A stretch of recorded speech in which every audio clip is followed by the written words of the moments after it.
여러분 안녕하십니까? 반갑습니다. 부동산 세법의 김동수입니다. 자, 지난 시간에 등록면허세 마무리하고요. 재산세로 넘어가겠습니다. 여러분 페이지 104쪽이 되겠습니다.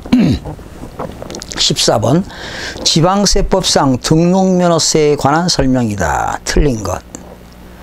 무덤과 이해에 접속된 부속 시설물의 부지로 사용되는 토지로서 지적공부상 지목이 묘지인 토지에 관한 등기에 대해서는 등록면허세를 부과하지 아니한다. 무덤은 묘지죠. 묘지는 비과세가 되겠습니다. 2번 사실상 취득가격을 등록면허세 과세표준으로 하는 경우 등록 당시에 자산을 재평가하는 사유로 그 가격이 달라질 때는 재평가 전 가액으로 한다. 틀렸죠? 감가상각이라든가 재평가 등으로 가격이 변경될 때는 변경된 가액이 과표가 되겠습니다. 2번이 틀렸네요. 3번 등록면허세 신고서상 금액과 공부상 금액이 다를 경우 공부상 금액을 과표로 한다. 다시요. 등록면허세 신고서에 상 금액과 공부상의 금액이 다를 경우는 뭘로? 공부상, 공적인 장부 금액을 과표로 합니다. 부동산 등기에 대한 등록면허세 납세지는 부동산 소재지지요. 그러나 납세지가 분명하지 아니할 때는 등록관청 소재지가 됩니다. 등록관청 소재지가 됩니다. 지방세를 체납으로 인하여 압류의 등기를 한 재산에 대하여 압류 해제의 등기할 경우는 등록면허세가 비과세입니다. 그렇죠? 압류하는 건 국가가 하는 거죠. 또 압류했는데 내가 지방세를 납부하게 되면 압류 해제 등기는 관할 관청에서 등기소에서 비과세를 하게 됩니다. 15번 취득세 및 등록면허세에 관한 설명이다. 틀린 것. 취득세 과세 물건을 계산할 때는 부가가치세는 취득가액에 포함되지 않습니다. 부가가치세는요 별도입니다. 과세표준 계산할 때 부가가치세는 취득가액에 포함됩니다. 부가가치세 또 뭐 이주비 이런 것들은 광고선전비 이런 것들은 포함이 안 됩니다. 유상거래를 원인으로 8억 원인 주택을 2015년 6월 20일에 취득이 하여 1주택이 되는 경우는 자 여러분 6억 원 이하는 1%, 6억 원 초과 9억 원 이하는 2%, 9억 원 초과는 3%가 되겠죠. 그러니까 8억이니까 6억 원 초과 9억 원 이하인 주택이기 때문에 1천분의 22%의 세율을 적용합니다. 연부로 취득하는 경우는 연부금액은 1년에 한 번씩 매회 사실상 지급되는 연부금액을 말하며 취득금액에는 계약보증금이 포함됩니다. 계약보증금이 포함됩니다.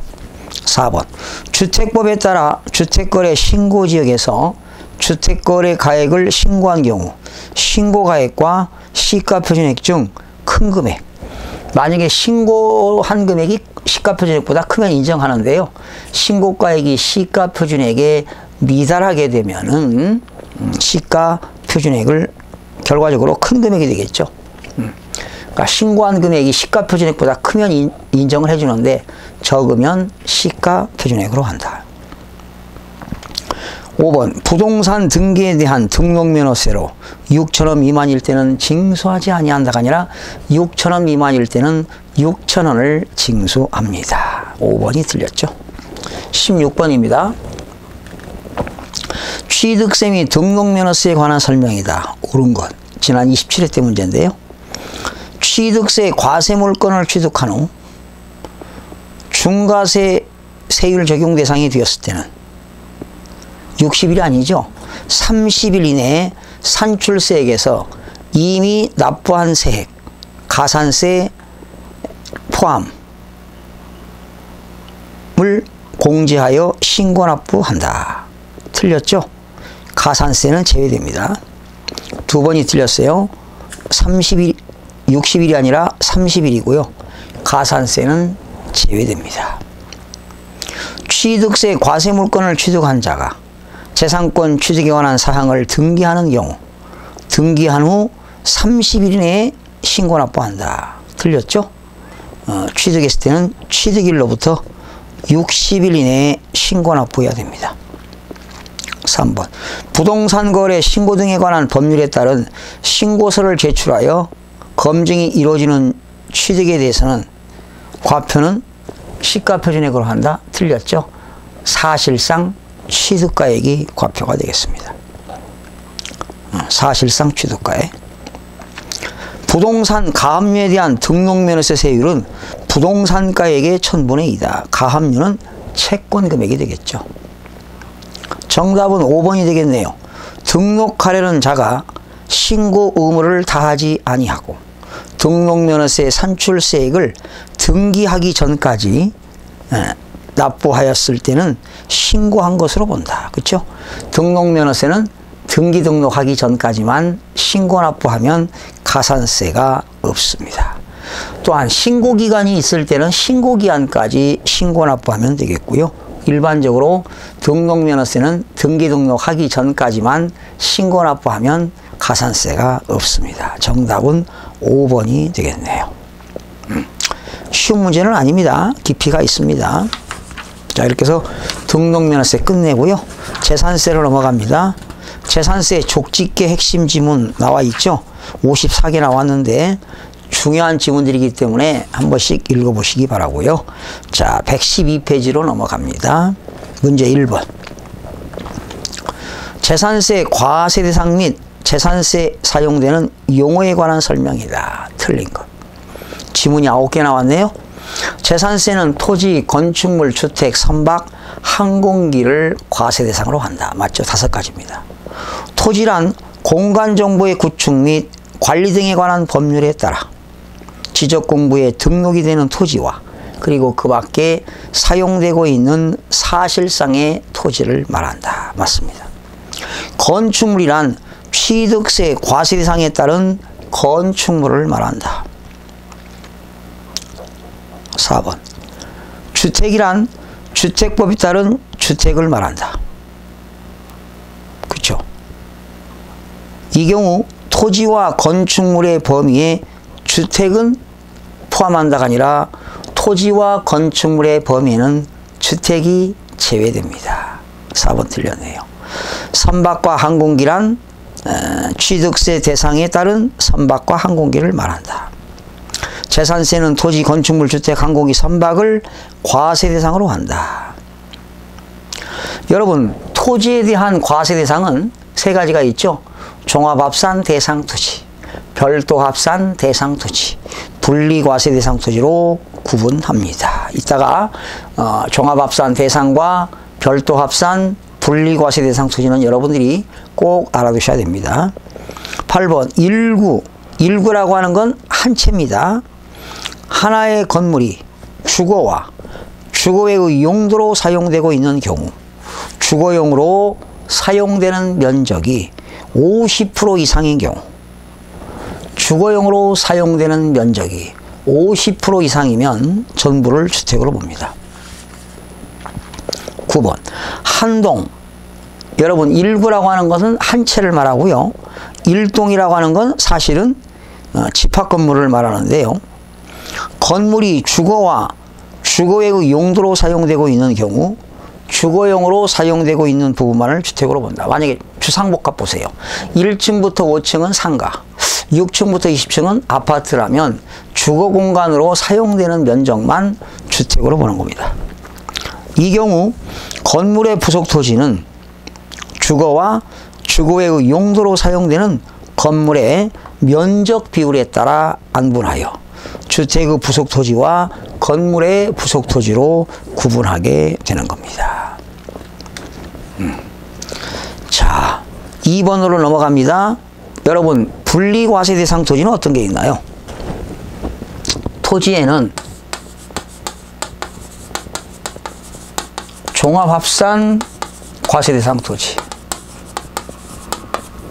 두 번째는 별도 합산 과세 대상 토지, 세 번째는 분리과세 대상 토지가 있죠. 그런데 여러분, 종합합사는 기준면적을 초과하는 토지입니다. 목장용지 중에서 기준면적 초과, 공장용지 중에서 기준면적 초과, 일반 영업용 건축물 중에서 기준면적 초과, 또 토지 위에 건물이 없는 땅, 나대지도 종합이죠. 그리고 별도합사는 이 상가라든가 사무실, 오피스텔인데요. 이것도 그 상가 사무실에도 기준 면적이 있습니다. 대한민국에 있는 상가 사무실의 땅은 다 별도인데요. 별도에도 기준 면적이 있습니다. 기준 면적에는 별도, 기준 면적 초과는 종합이고요. 분리과세는 생산성 토지가 있고요. 사치성 토지가 있는데, 생산성 토지는 1000분의 0.7을 적용하는 게 있고 1000분의 2를 적용하는 경우가 있고, 사치성은 1000분의 40을 적용하지요. 4%짜리 사치성은 고급 월악장용 토지와 골프장용 토지입니다. 사치성 토지는 고급 월악장용 토지와 골프장용 토지가 사치성 토지가 되겠죠. 자, 분리과세는 결과적으로 사회적으로 바람직한 생산성 토지와 사회적으로 바람직하지 아니한 사치성 토지로 구분이 되는데요. 1번, 공장용지로서 법령으로 정하는 토지. 여러분, 공장용지도 기준면적 이내는 분리, 기준면적 초과인데요. 기준면적 초과는 종합인데 보통 공장용지는 분리라고 봐야 되겠죠. 전답과 수원, 목장용지. 전답과 수원, 목장용 일반적으로 분리입니다. 생산성 토지가 되겠죠. 관계 법령에 따른 사회복지사업자가 복지시설이 소비 목적으로 사용될 수 있도록 하기 위한 소유하고 있는 농지. 그러니까 사회복지사업자가 자가소비용으로 사용하고 있는 농지도 분리에 들어갑니다. 해원제 골프장용 토지와 고급 오락장용 토지는 사치성 토지로서 1000분의 40을 적용하는데요. 역시 분리과세가 되겠습니다. 주택의 부속 토지로서 법령으로 정하는 토지. 여러분, 주택의 부속 토지는 아무 데도 안 들어갑니다. 종합, 별도, 분리 안 들어갑니다. 그냥 주택의 부속 토지는 건물과 주택의 건물과 토지에 대해서 재산세를 부과하는 거지, 토지분 재산세가 주택은 따로 없습니다. 그냥 주택의 부속 토지는 주택분 재산세로 부과가 됩니다. 5번이 틀렸고요. 과세기준일, 재산세는 과세기준일이 6월 1일인데 현재 계속 염전으로 실제 사용하고 있거나 염전으로 사용하다가 사용을 폐지한 토지, 염전도 생산성 토지 1000분의 2가 되겠죠. 산림보호 육성을 위하여 필요한 임야, 종중이 소유하고 있는 임야도 생산성 토지로서 1000분의 0.7을 적용합니다. 주택건설 사업자가 주택을 건설하기 위하여 사업계획 승인을 받은 토지로서 주택건설 사업에 제공되고 있는 토지도 생산성 토지로서 1000분의 2죠. 여러분, 1000분의 2가 적용되는 것은 공장용지와 주택, 산업, 공급용 토지입니다. 주택을 공급하거나 산업발전에 기여되는 토지가 1000분의 2가 되겠고요. 9번, 면허 또는 인가를 받은 자가 계속하여 사용하는 여객자동차 터미널 및 물류터미널용 토지. 얼마적으로 사회적으로 바람직합니까? 이것도 산업용 토지로 봐야 되겠습니다. 산업용 토지 1000분의 2 분리가 되겠습니다. 그래서 정답은 5번이 되겠네요. 3번으로 넘어갑니다. 지방세법상 토지분 재산세 분리과세 대상 토지가 아닌 것. 여러분, 분리라고 하는 것은 사회적으로 바람직한 생산성 토지와 사회적으로 바람직하지 아니한 사치성 토지를 말하는데요. 읍면지역에 있는 공장용지입니다. 읍면지역에 공장이 있다. 기준면적 이내는 분리, 기준면적 초과는 종합이 되겠죠. 이따가 공장용지 한번 더 해드리겠습니다. 2번, 도시지역에요. 주거지역에 있습니다. 주거지역. 전답과선으로서 실제 영농에 사용되고 있는 토지. 이렇게 되면은 이거는 종합에 들어갑니다. 종합. 자, 다시 한번 설명드리겠습니다.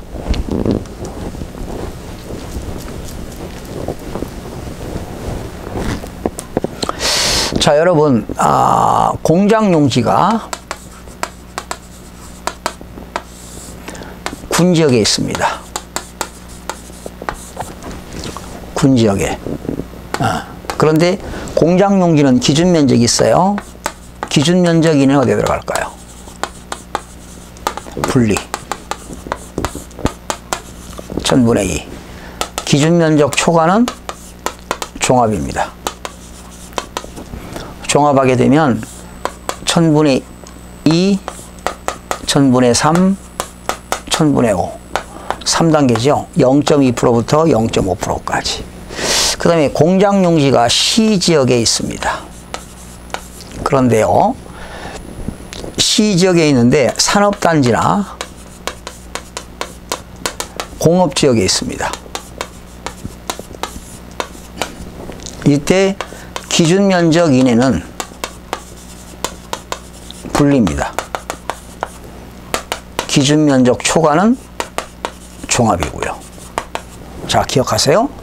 그 다음에 세 번째, 공장용지가 시지역에 있는데요, 주거지역, 상업지역, 공업지역이 아닌 녹지지역에 있습니다. 이때 기준면적 이내는 이게 주거지역, 상업지역에 있다면 이건 별도입니다. 그리고 기준면적 초과는 종합입니다. 그럼 결론 보세요. 기준면적 초과는 다 어디에 들어갑니까? 종합이죠. 그죠? 기준면적 초과. 기억하시고요. 그 다음에 이제 농지인데요.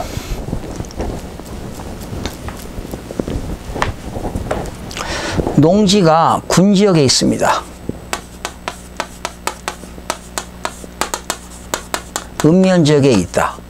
다 분리지요. 그런데 작용농지가 도시지역에 있는데요, 도시지역 밖에 있습니다. 도시지역 밖에서 영농 작용을 한다면 이건 분리에 들어가요. 그런데 도시지역 안에 있어요.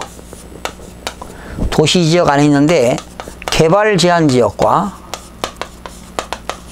녹지지역에 있다면 이건 분리예요. 도시지역 안에서 개발 제한 구역과 녹지지역에 있다면 분리인데, 만약에 도시지역 안에서 주거지역, 상업지역, 공업지역에 있다. 이건 종합입니다. 그래서 거기 2번에 보니까 주거지역에 있다. 종합에 들어갑니다. 그래서 2번이 종합이고요. 도시지역 밖에 있는 목장용지 중에서 기준면적 이내입니다. 도시지역 밖에 있는 목장용지 중에서 기준면적 이내 분리에 들어가고, 종중이 소유하고 있는 임야 분리. 회원제 골프장용 토지와 고급 오락장용 토지도 사치성 토지로서 분리입니다. 여러분, 목장용지 한번 소개해 보겠습니다.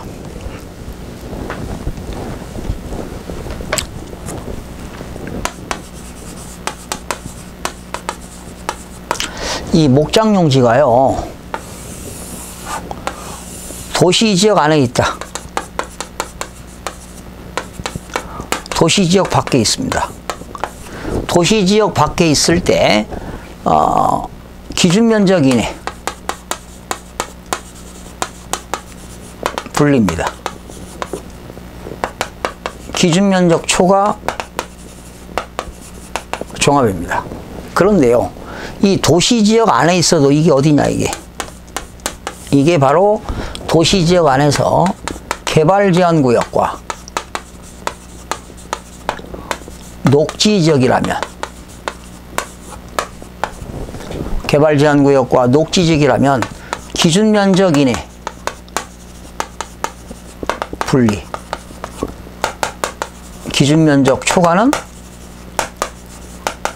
종합이 되는 겁니다.